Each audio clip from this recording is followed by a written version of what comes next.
we're going to deal with the witness statements. The witness statements that the prosecution has released. So they've released a witness statement of 3 people. One of them is an errand boy. One of them is a driver. And in the statement, some of which is relied on by Adom-Otchere in this report, we put this together after talking to the lawyers. So we put a test photograph there, but we put it together after talking to him. And we have to state that they're publishing this, which is a response from it's not a response, but it's a sort of the version of the defense lawyers after the publication of the witness statements, because the witness statements found its way on Ghana Web. It was all over. Prosecution leaked it, so it was published. So we got it, and then went to the defense lawyers and said, this is the witness statement that is online. It looks like it's credible. And do you have it? They say, yes, we have it. They say, is it the same as you have here? What do you have to say about it? And they said something about it. In publishing this document, we are not suggesting in any way that this is how the court should rule. We do not know how the court should rule. Neither do we know how the court will rule. But we are educating our viewers on the point of a high public interest matter. That this is what the defense lawyers are saying to the witness statements that you may have seen online, Ghana Web, Joy Online, TTTV Online, Good Evening Ghana Official. You've seen it all over, isn't it? Metro TV Online, it's all there. So I will take you through what we gathered from the defense lawyers. It is by no means the point of judgment. It is by no means what the judges will do. We have no idea of what the judges will do. The law is in the bosom of the judge. So let's see it.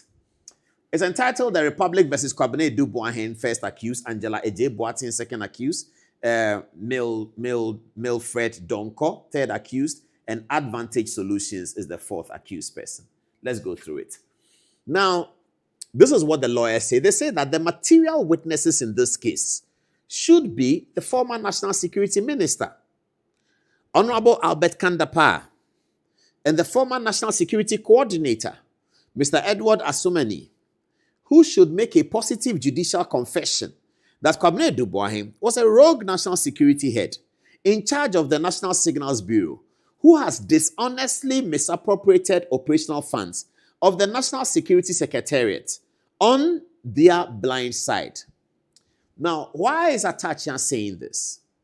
Adom-Otchere is saying this because, assuming we are prosecuting the Beza at Presec, or Holy Child, or Achimota School, or St. Aquinas, and the Beza says that the money that you said that I have put in a separate account, the headmaster was aware of it.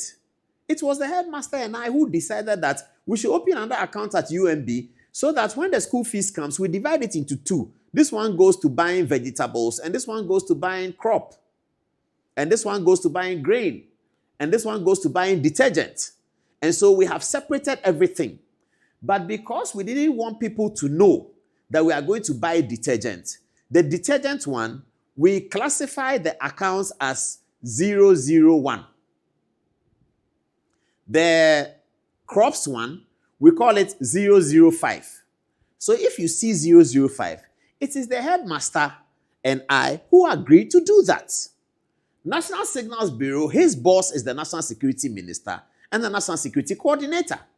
If he has spent money unlawfully, it is money, and it's money that belongs to the national security apparatus. It is the national security bosses who should be the principal witnesses saying that we think that Kwabena Adu Boahens crossed the line. It should be them talking.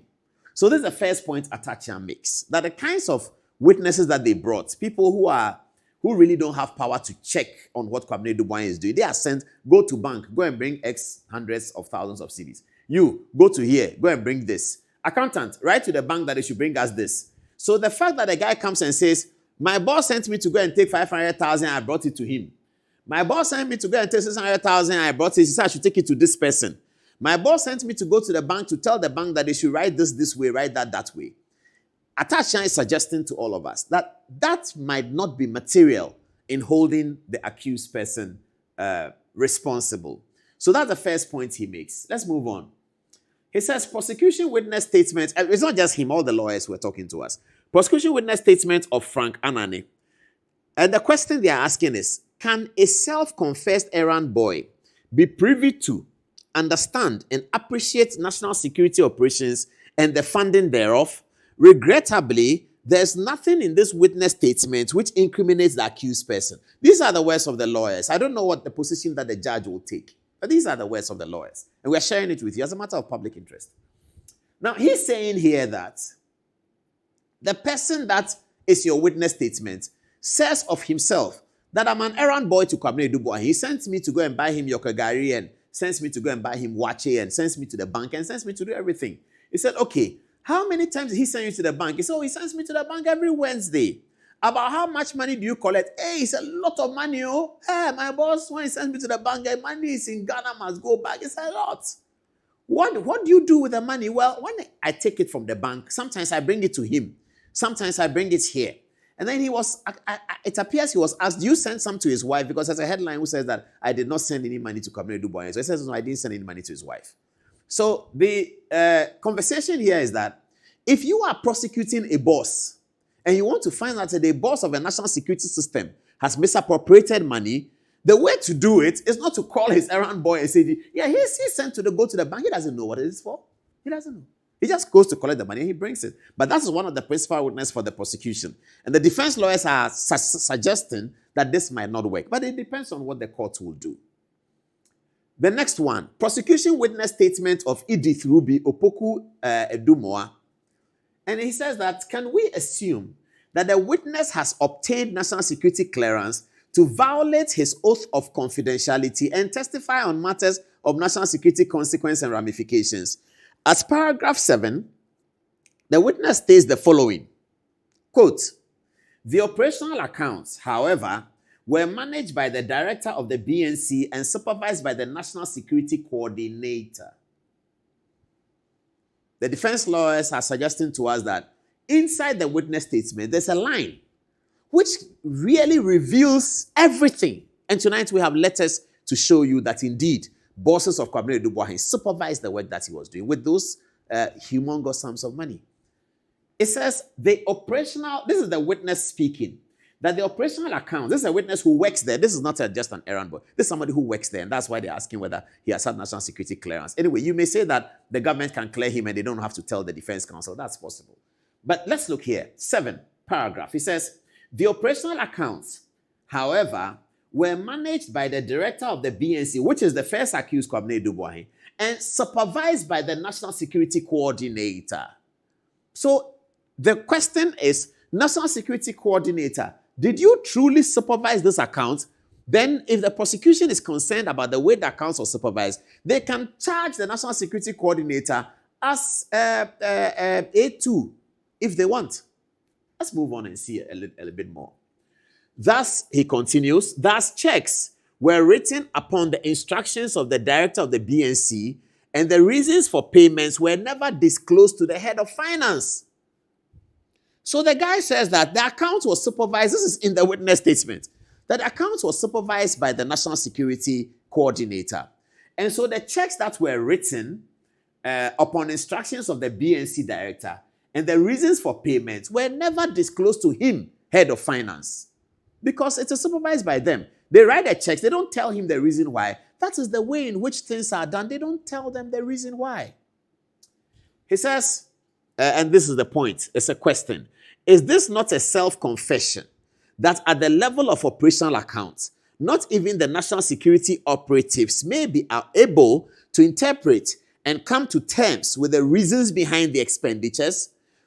By this implication and necessary admission, how can anybody interpret expenditures touching on operational matters as misappropriated for personal gain? And I may add, without the confirmation of the boss, the National Security Minister, the National Security Coordinator.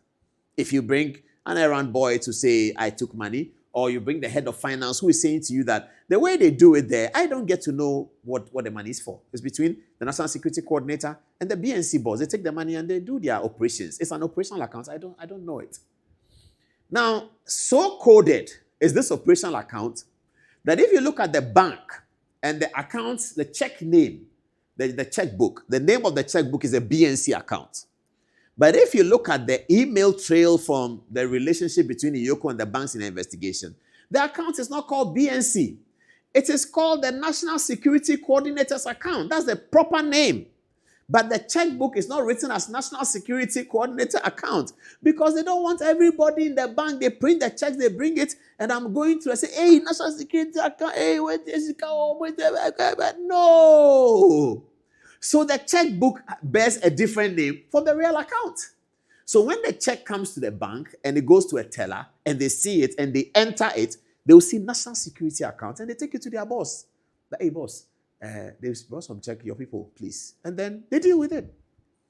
So it is in the witness statement. So what the lawyers are telling us is that even if you look at their own witness statement, they have admitted that there's a hierarchy through which this process goes. And without that hierarchy, you cannot incriminate anyone.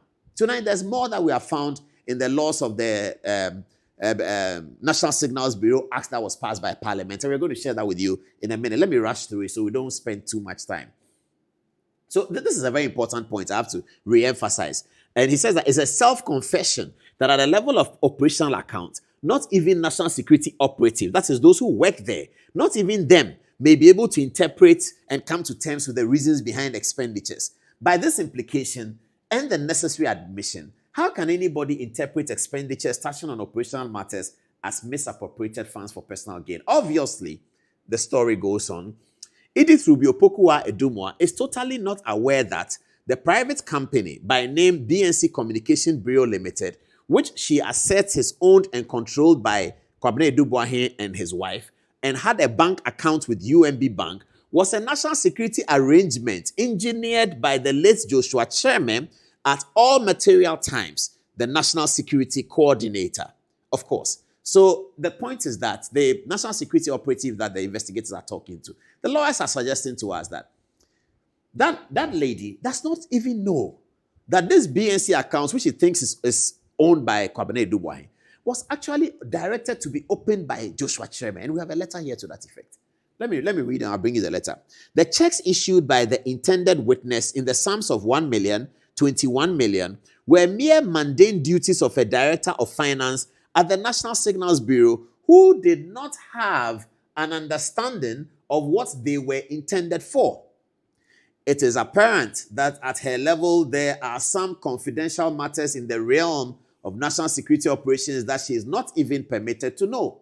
On her own showing, the entire statement of the intended witness is of no evidential value, as she cannot pontificate what she does not know or even understand. Now, the point about it's not being of evidential value is a statement of the lawyers. As I said before, it doesn't mean that the court will accept that there's no evidential value. That doesn't mean that. The court may also accept. The court may not accept. But we are sharing it with you as a matter of public interest.